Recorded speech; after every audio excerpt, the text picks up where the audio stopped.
Nós vamos dedicar tempo à palavra de Deus, como sempre fazemos. É tão importante que nós nos alimentemos e que o nosso espírito seja firmado naquilo que é eterno. Nós vivemos circunstâncias tão adversas, como temos falado, um tempo tão diferente, tão desafiador, quando o medo, a preocupação, a ansiedade, muitas vezes querem tomar o nosso coração. Mas é justamente quando nós abrimos a palavra de Deus e, num fim de semana como esse, nós estamos comemorando a Páscoa. E a Páscoa é a junção de várias experiências que se resumem na vitória de Jesus Cristo por nós. Ela começou numa quinta-feira, já tarde da noite, quando Jesus Cristo foi preso, levado a julgamentos que não eram justos, mas ao mesmo tempo cumpririam depois a justiça de Deus.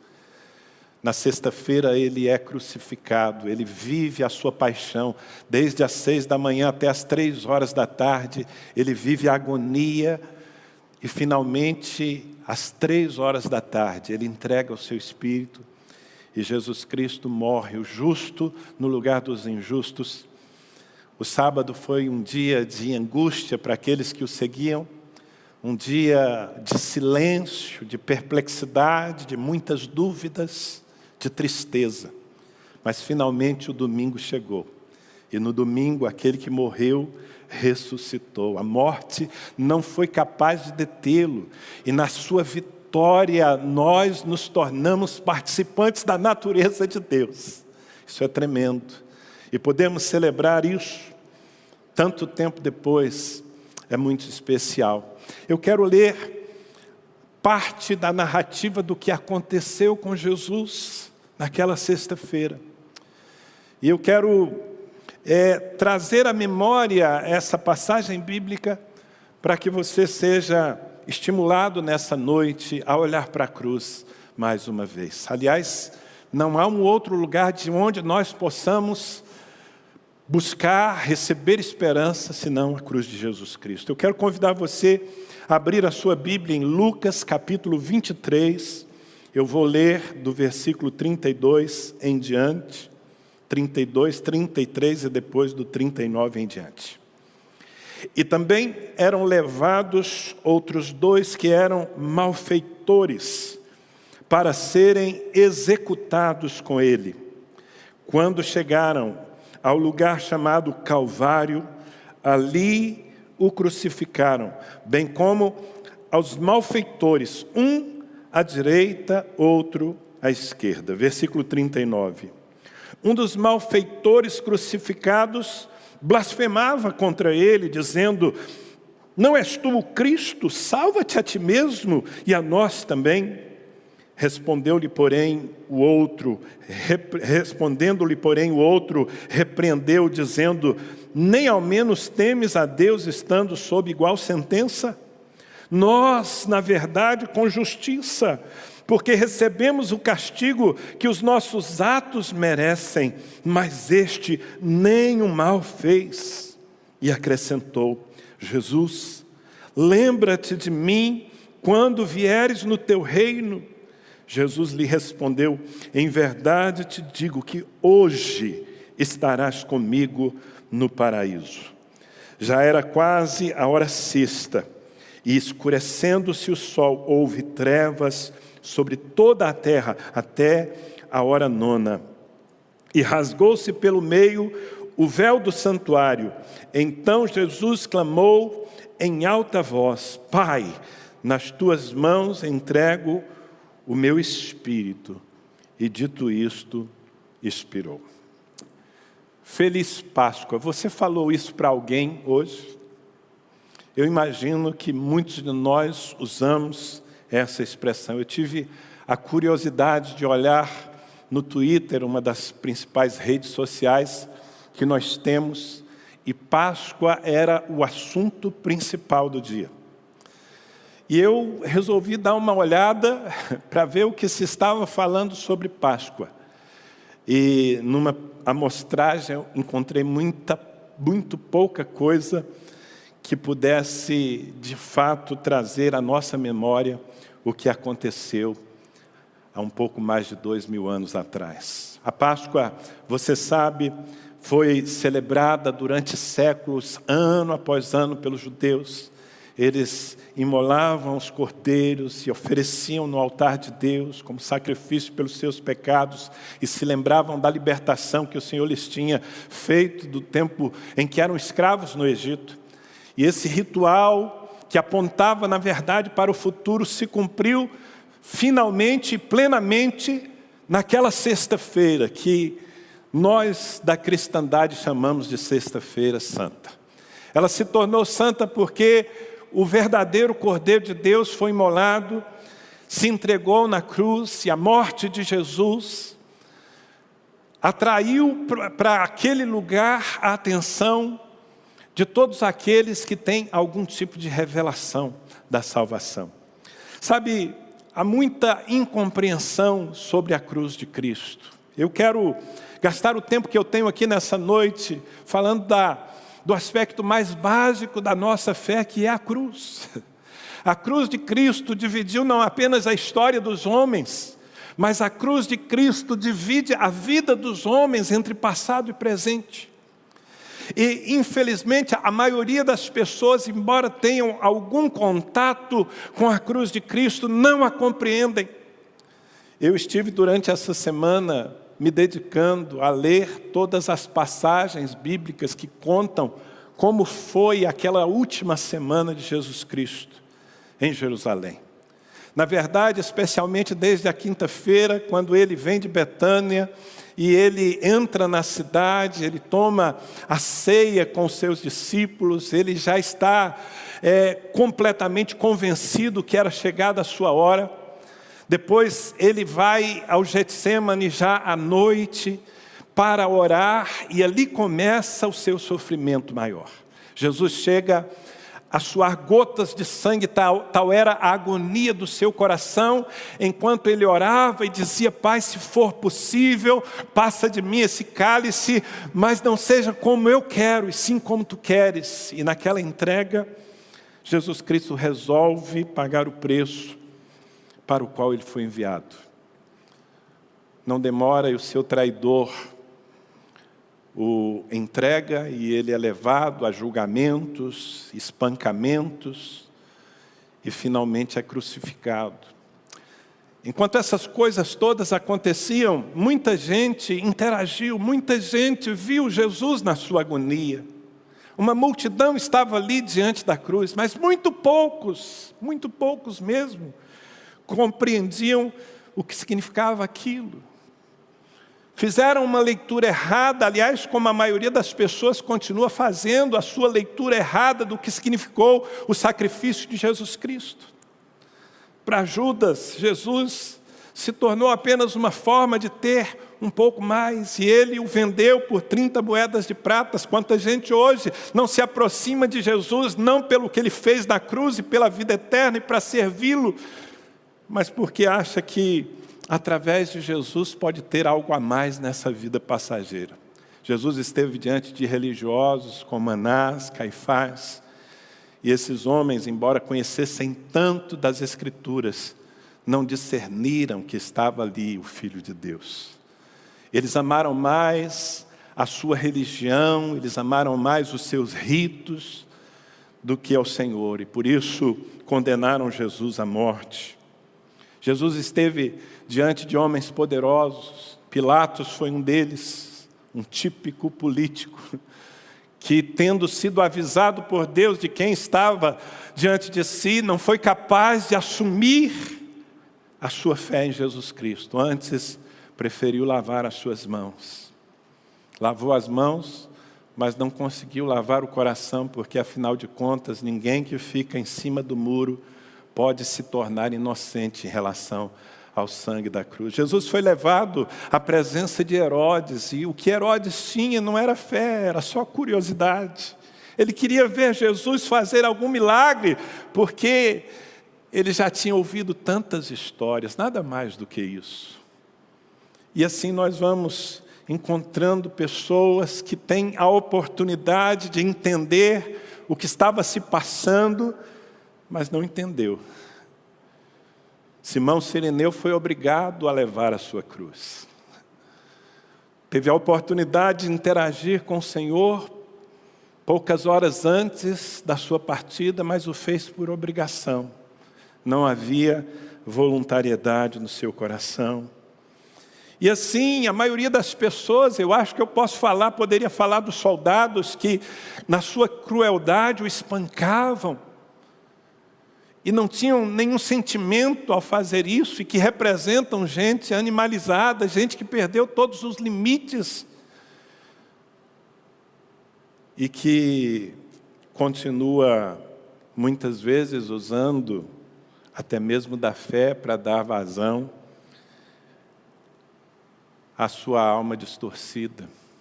Quando Jesus foi crucificado, havia uma multidão ali, eles blasfemavam, maneavam a cabeça, lançavam palavras de insulto ao Senhor para aquela multidão. Talvez muitos deles fizessem parte da multidão que dias antes havia recebido o Senhor com festa em Jerusalém, no domingo anterior. Mas agora, debaixo do efeito manada, eles estavam ali apenas para ver o espetáculo daquele feriado. Jesus tem se tornado espetáculo para muita gente. Você deve se lembrar que não faz muito tempo as escolas de samba estavam usando o seu sacrifício apenas como motivo de enredo, e um enredo bastante distorcido. Assim segue a humanidade, vendo a cruz, vendo o que Jesus fez, mas rejeitando, sem compreender. Mas sabe, queridos, entre todas aquelas pessoas, mesmo entre os discípulos que andavam com ele, a maioria estava confusa, a maioria, na verdade, nem permaneceu com ele até o fim, apenas João e algumas mulheres o fizeram, os demais, com medo, fugiram. Entre todas essas pessoas, existe um homem que compreendeu a cruz. Um homem absolutamente improvável, mas ele compreendeu a cruz, e compreendeu de tal maneira que reagiu diante dela, e que conseguiu mudar o seu destino eterno, ainda que ele estivesse nos últimos momentos de sua vida. Nós não sabemos exatamente o seu nome, a Bíblia o chama apenas de um malfeitor. Talvez para que ele se torne a figura de todos nós, malfeitores, pecadores que somos. Esse homem estava sendo crucificado ao lado de Jesus, mas a reação dele ao que ele estava vendo e ao que o Espírito Santo estava permitindo que o seu coração capturasse, fez com que tudo aquilo tivesse um sentido que não tinha para mais ninguém. E eu quero me inspirar na vida desse malfeitor que entendeu a cruz. Ele não era um religioso, eu não sei o quanto ele conhecia das Escrituras Sagradas, provavelmente ele nunca tinha visto Jesus antes, visto que era um prisioneiro, um salteador. Mas ali, com Jesus desfigurado diante de si, morrendo, se mostrando na maior das fraquezas, ele percebeu o que estava acontecendo. E ele manifestou uma fé que foi capaz de salvá-lo, ainda que ele tivesse vivido uma vida completamente reprovável. O homem que entendeu a cruz de Cristo. Sabe, ele entendeu que quem estava naquela cruz era Deus. Nós lemos o texto no versículo 40, respondeu-lhe, porém, o outro, e repreendeu, dizendo, nem ao menos temes a Deus, estando sob igual sentença? Você percebeu a história? Jesus foi crucificado entre dois criminosos, e um desses criminosos reagia como reagia a maioria das pessoas, insultando Jesus, descarregando a sua revolta contra o Senhor Jesus. Mas esse homem aqui, ele começa a se manifestar. E ele diz, nem ao menos temes a Deus estando sob igual sentença? Embora Jesus não parecesse naquele momento Deus, ele percebeu que quem estava ali não era apenas um bom homem, um mártir, um injustiçado, não, é Deus. Está debaixo da mesma sentença dos malfeitores, mas é Deus. E talvez essa seja a primeira percepção que nós tenhamos que ter.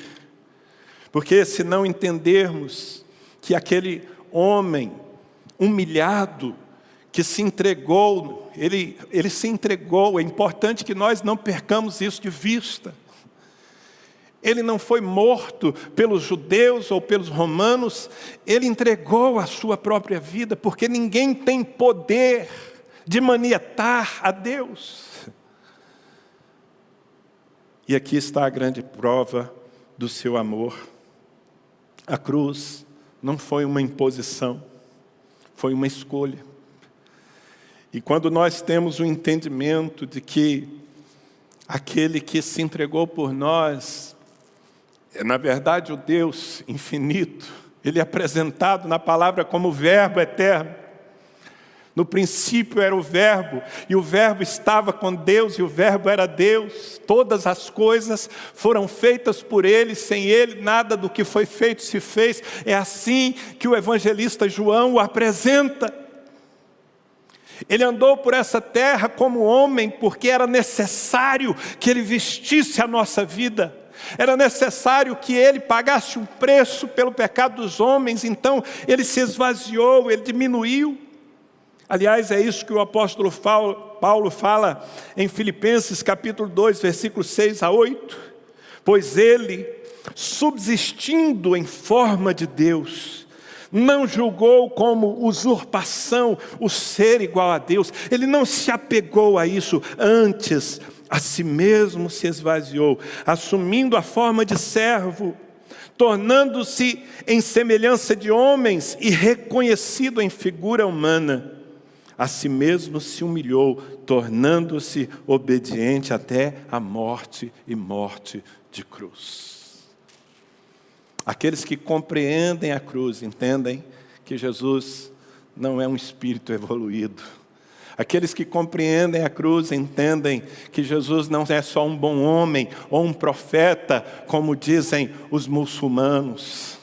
Aqueles que compreendem a cruz sabem que Jesus Cristo é Deus encarnado, é o Deus que vestiu a nossa vida e decidiu pagar o preço da morte que nós merecíamos para que nós tivéssemos a vida eterna. Celebrar a Páscoa significa olhar para essa grandeza que se esvazia.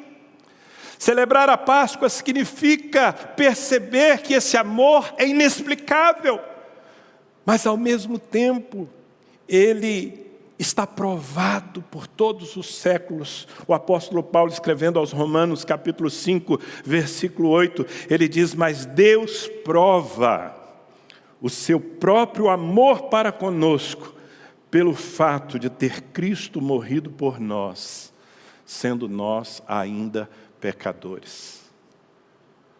Só se sente desprezado, não amado, aquele que não entendeu a cruz.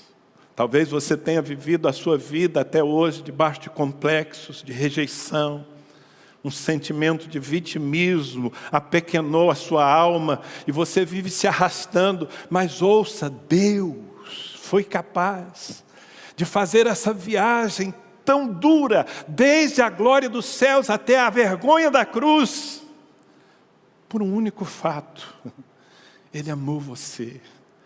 E isso é uma prova cabal, aconteça o que acontecer, a eternidade já registrou o amor que Ele tem por cada um de nós. Mas esse homem, esse malfeitor, ele foi salvo e ele desfruta da eternidade, porque ele entendeu também que quem estava naquela cruz, sendo Deus se fez homem, sendo homem permaneceu santo. É isso que está nas suas palavras, no mesmo versículo 41. Ele diz: nós na verdade com justiça, porque recebemos o castigo que os nossos atos merecem, mas este nenhum mal fez. Ouça, Este nem um mal fez. Esse homem está morrendo como um maldito, como um criminoso, mas ele nem um mal fez. Ele nunca cometeu pecado. Na verdade, ele é o único homem, porque sendo Deus se fez homem, encarnou, e o único homem que viveu nessa terra e não cometeu pecado. Ele é santo. E justamente porque Ele é santo, Ele se habilitou para pagar a nossa dívida, porque nós somos pecadores. E o salário do pecado é a morte. Nós não teríamos nenhuma chance, não fosse esse amor tremendo. Mas eu quero que você entenda que a vitória de Jesus, e nós, claro, vibramos quando pensamos na ressurreição do domingo. De fato, no domingo a morte perdeu o seu poder. Por isso celebramos: onde está, ó morte, a tua vitória? Onde está, ó morte, o teu aguilhão? É verdade, no domingo a morte foi vencida. Mas na sexta-feira, o pecado que nos infligia a morte foi vencido. Porque na sexta-feira o santo, aquele que nem um mal fez, morreu como condenado, em substituição pela minha vida e pela sua. E quem entende essa oferta, quem entende a dimensão desse amor, se apega a Ele para sempre. O apóstolo Pedro, escrevendo a sua primeira carta, capítulo 3, versículo 18, ele diz assim: pois também Cristo morreu uma única vez pelos pecados, o justo pelos injustos, para conduzir-vos a Deus, morto sim na carne, mas vivificado no Espírito. Uau! Aquele que tem uma revelação de que Jesus viveu uma vida íntegra, Ele nunca se desviou dos caminhos que Deus lhe propôs, que o Pai lhe propôs. Ele nunca pecou, embora a Bíblia diga que Ele tenha sido tentado em todas as coisas e por isso pode se compadecer das nossas fraquezas, mas sem pecado. Ou seja, Ele não contraiu a dívida, porque o salário do pecado é a morte. E todos pecaram, diz a Bíblia, todos. Porém, ao se oferecer santo naquela cruz, Ele resolve pagar o preço de todos nós. Eu acho tão forte a expressão que o apóstolo Paulo usa em 2 Coríntios, capítulo 5, versículo 21, quando diz: aquele que não conheceu pecado, Ele, Deus, o fez pecado por nós, para que nele fôssemos feitos justiça de Deus. Sabe, essa semana eu tive uma experiência muito forte com o Senhor. Aliás, estivemos em família.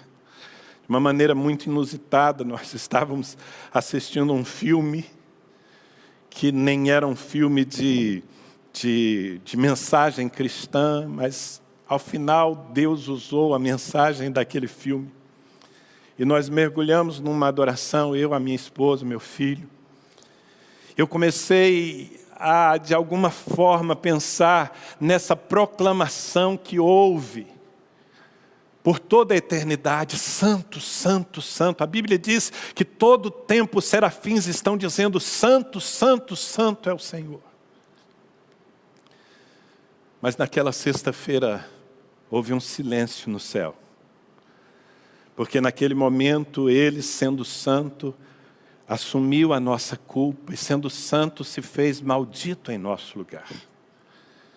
Por alguns momentos os anjos tiveram que parar a sua adoração, porque a ira de Deus foi lançada sobre Ele. Nele estavam os meus pecados, os seus pecados, os pecados de toda a humanidade. E o Pai olhou para Ele, não viu mais a sua santidade, porque Ele assumiu a nossa maldição. Aqueles que entendem isso se sentem amados. Não, eu não dependo do tipo de conforto que a minha vida apresenta, eu não dependo do quanto dinheiro haja na minha conta bancária, eu não dependo nem mesmo de quanta saúde haja no meu corpo ou na minha alma para me sentir amado. Eu me sinto amado desde que naquela cruz o Santo de Deus se fez pecado em meu lugar. Aquele malfeitor, ele foi restaurado, ele foi perdoado, porque ele entendeu que a cruz era o pagamento que ele sim merecia.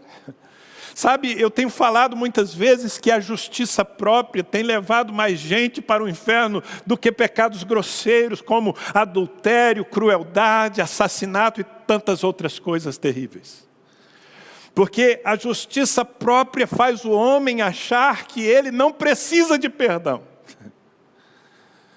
E aquele que acha que não precisa de perdão, anula a cruz de Cristo. Porque se não precisamos de perdão, ou se uma parte dos homens não precisa de perdão, então morreu Cristo em vão.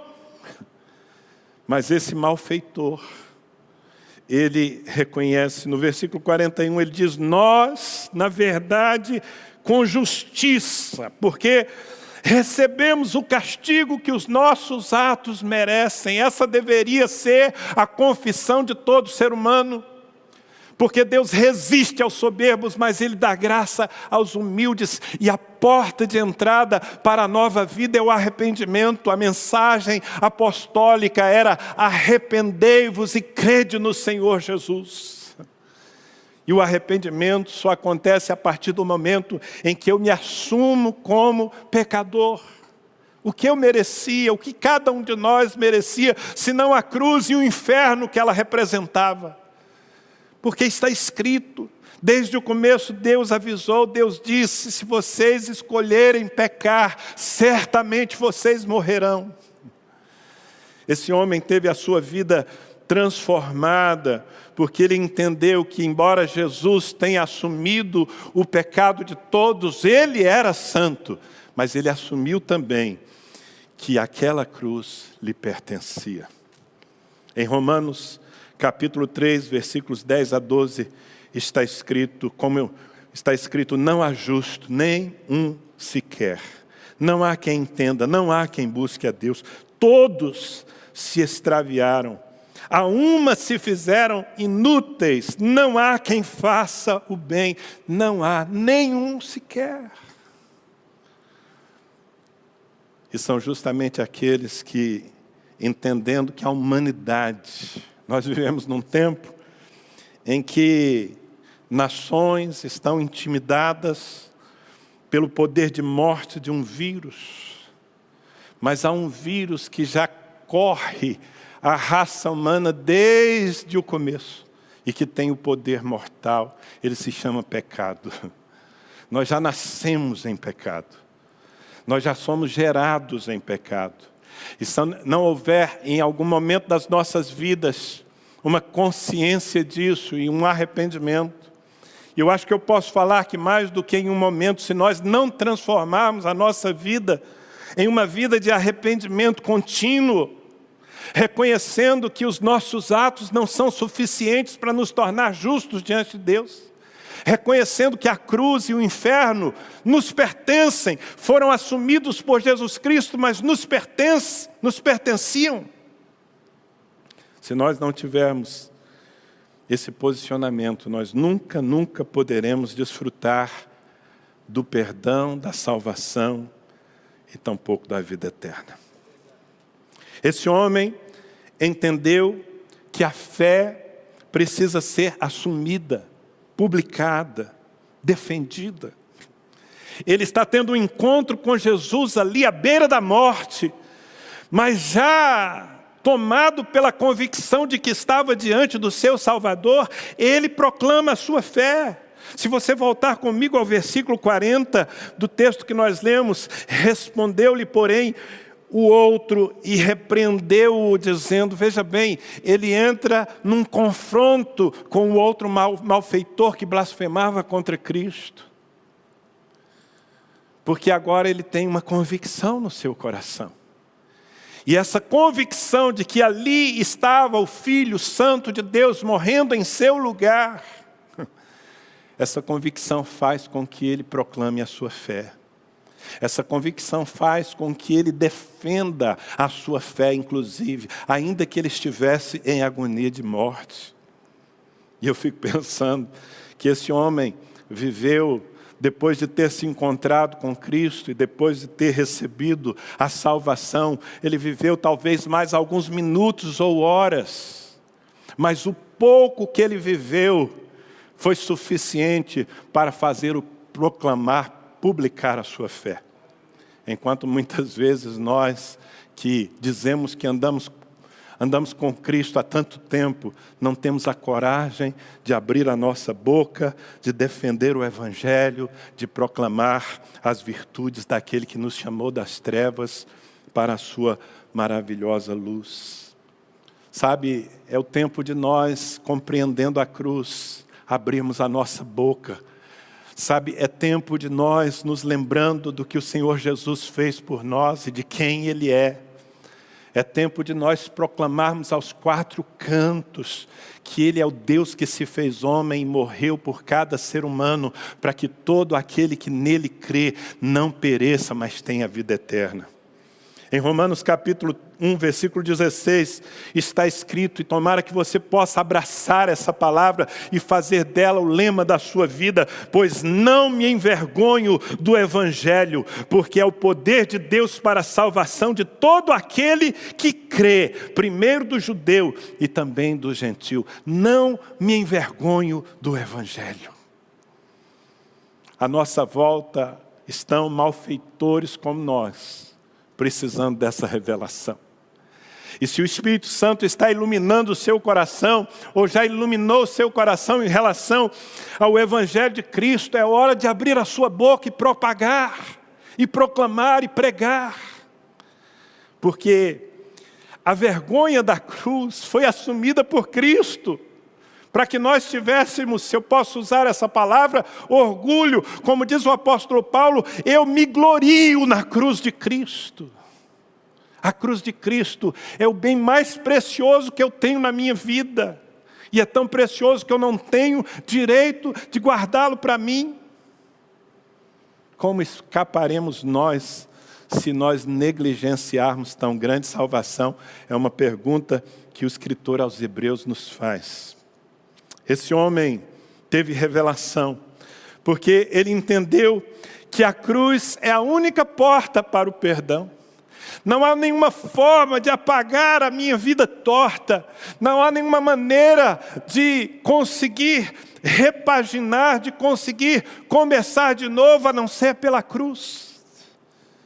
Por isso, no versículo 42, ele olha para Jesus e ele diz: lembra-te de mim quando entrares no teu reino. Jesus, lembra-te de mim. Sabe, se você pudesse imaginar esse homem, ele está, tanto quanto Jesus, em agonia de morte, ele está crucificado também. O seu coração está acelerado, o seu corpo está cheio de dores, mas ele é tomado pela presença de Deus que está na cruz ao lado. E ele diz: Jesus, lembra-te de mim quando entrares no teu reino. Ao dizer Jesus, ele está dizendo meu Salvador, porque Jesus, Yoshua, significa Yahvé salva, o Salvador. Jesus, meu Salvador. Mas não apenas meu Salvador, meu Senhor. Tu tens um reino, não parece, tu estás sangrando, tu estás crucificado como um malfeitor. Mas esse homem teve a capacidade de ver que por trás daquela figura tão frágil estava o Rei dos Reis e o Senhor dos Senhores. E ele pede apenas uma coisa: lembra-te de mim. Ele percebeu que ali estava a possibilidade do perdão. Em 2 Coríntios capítulo 5, versículo 15, e também o versículo 17, está escrito assim, acompanhe comigo a leitura: e ele Jesus morreu por todos, para que os que vivem não vivam mais para si mesmos, mas para aquele que por eles morreu e ressuscitou. Assim, se alguém está em Cristo, é uma nova criatura. As coisas antigas já passaram, eis que se fizeram novas. Nós podemos desfrutar disso. Se você compreendeu a cruz como compreendeu esse malfeitor, você pode viver uma nova vida de perdão. E esse perdão não está baseado nos seus atos de justiça, é pura graça. A graça de Deus que lhe alcançou pela fé. E que agora pode fazer com que você viva em paz. Paz. Não há nada que precisemos mais do que paz. E essa paz só pode ser encontrada na cruz de Cristo. Esse homem entendeu que a aliança da cruz é uma aliança eterna. Sabe, eu não sei se você está percebendo, mas num contato tão curto, num momento tão difícil, ele enxergou o que muita gente, convivendo com Jesus, não tinha enxergado.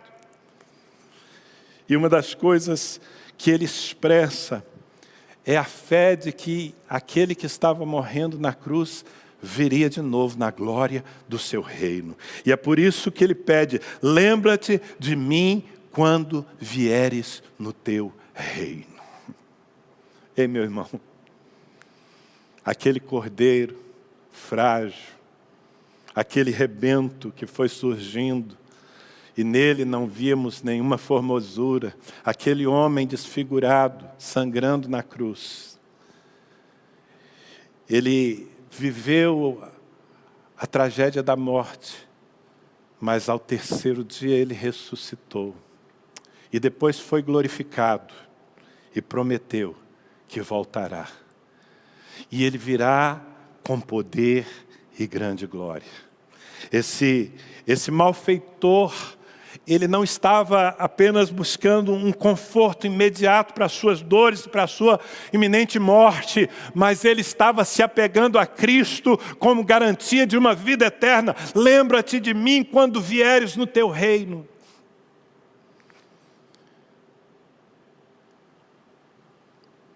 Eu creio que muitos de nós temos empobrecido os benefícios da cruz, porque nós vivemos num tempo em que o Evangelho é pregado, mas ele é pregado sob uma ênfase de conforto imediato e de prosperidade material e tantas coisas que sim, nós podemos desfrutar em Cristo. Mas nessa geração, a nossa geração, tão pouco se fala da eternidade. E o maior benefício que nós podemos ter em Cristo não é uma vida tranquila aqui, mas é a eternidade em sua presença. É poder ter acesso para sempre ao seu reino. Viver debaixo do senhorio dele, por termos recebido a salvação das suas mãos. Por que eu estou falando todas essas coisas? Eu sei que muitos de vocês estão em busca de palavras que tragam segurança num tempo de opressão, de enfermidade, de morte. Mas ouça, não há um lugar onde você possa ter mais segurança, senão na cruz de Cristo. Porque na cruz de Cristo você tem a garantia da vida eterna. Em 1 Coríntios 15, 19, o apóstolo diz: se a nossa esperança em Cristo se limita apenas a esta vida, nós somos os mais infelizes de todos os homens. Não, a nossa esperança vai para além dessa vida. A nossa esperança está num reino eterno, que se aproxima cada vez mais, e que enxugará dos nossos olhos toda lágrima e nos dará o melhor que a vida pode nos dar, a presença plena do Senhor. Depois das manifestações de fé desse malfeitor, ele tem uma resposta. E na resposta que ele obteve de Jesus Cristo, ele entendeu que a salvação é um presente acabado, pronto, e um presente da graça. Porque Jesus responde ao seu pedido: lembra-te de mim quando vieres no teu reino. No versículo 43, Jesus responde dizendo: em verdade te digo que hoje estarás comigo no paraíso. Não depois que você pagar pelos seus pecados. Não depois que você reencarnar várias vezes até se desfazer de todas as coisas ruins que você já praticou. Não depois que algum santo interceder por você. Não depois que alguém fizer um culto ou uma missa e encomendar a sua alma. Jesus está dizendo a esse homem: hoje mesmo você estará comigo no paraíso, porque o meu sangue é eficaz e é completo, uma oferta que eu dei para seu resgate. Isso é graça. Essa é a salvação que nós desfrutamos. Não há reencarnação, não há purgatório, não há boas obras, não há religiosidade, absolutamente nada. Precisamos apenas crer e receber aquilo que o Senhor, por amor, depositou no altar do Pai naquela sexta-feira santa. João capítulo 3, versículo 36, o último texto que eu quero ler com você nessa noite. Por isso, quem crê no Filho tem a vida eterna.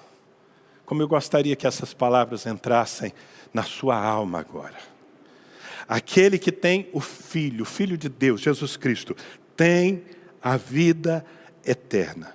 O que todavia se mantém rebelde contra o Filho não verá a vida, mas sobre ele permanece a ira de Deus. É muito importante que nós entendamos que Jesus não veio estabelecer uma salvação compulsória, não é um universalismo. Todos os homens são salvos, creiam ou não. Não é essa a palavra de Deus. A palavra de Deus é: todo aquele que crê tem a vida eterna.